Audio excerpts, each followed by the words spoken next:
The fall semester in Quebec already off to a bit of a rocky start.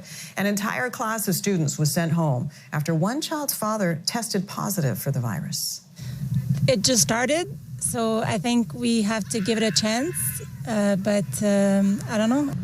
School officials say there was a lack of communication and initial confusion whether everyone in the bubble at College Français in Longueuil would need to be sent home. Public Health later said the matter wasn't considered urgent and the majority of students will return today. For more, I want to bring in epidemiologist at University of Ottawa, Raywat Deonandan. Oh, please help me pronounce your last name properly. Deonandan. Deonandan, thank you.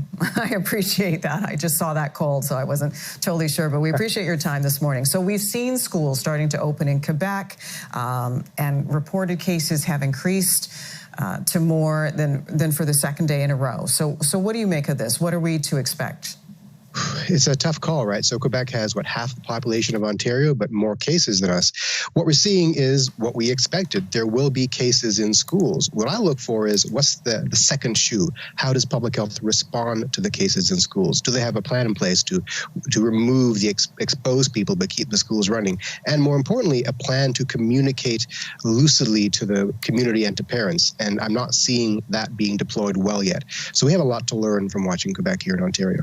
Should we take any comfort in the fact that the studies show the risk to a young person, a child, is very, very low?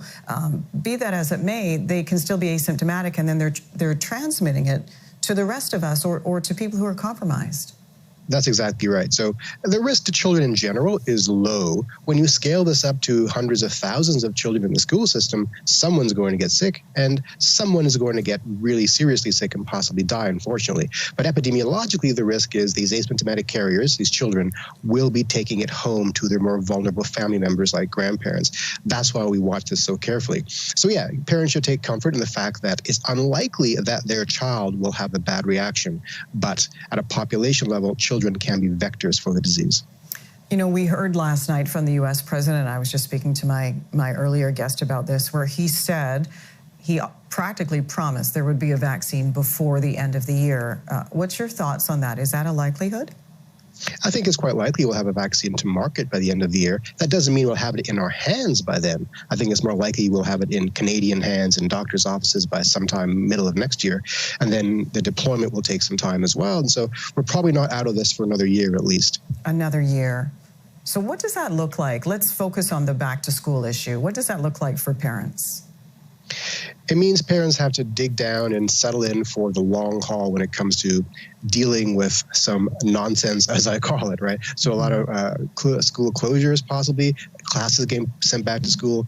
Parents have to be ready to take a day off of work to go get their kid, maybe stay home for a little longer.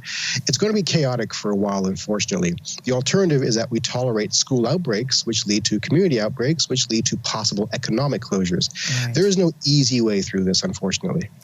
Indeed. And we're also hearing out of the U.S. about a new saliva test that could be, 5 to 15 minutes. How will that help in the battle against COVID-19? That will help enormously. So imagine you can do this test at home before you even send your kid to school. You'll know whether or not to expose your child to other children. So it's kind of like a pregnancy test. It's a quick yes, no, are you probably infectious? It's not a perfect test. It doesn't have to be a perfect test. It's one layer of protection. This could be a game changer when deployed appropriately. All right, well, I appreciate your time. Epidemiologist at University of Ottawa, Raywat Deonandan, thank you so much for your expertise today. Thank you.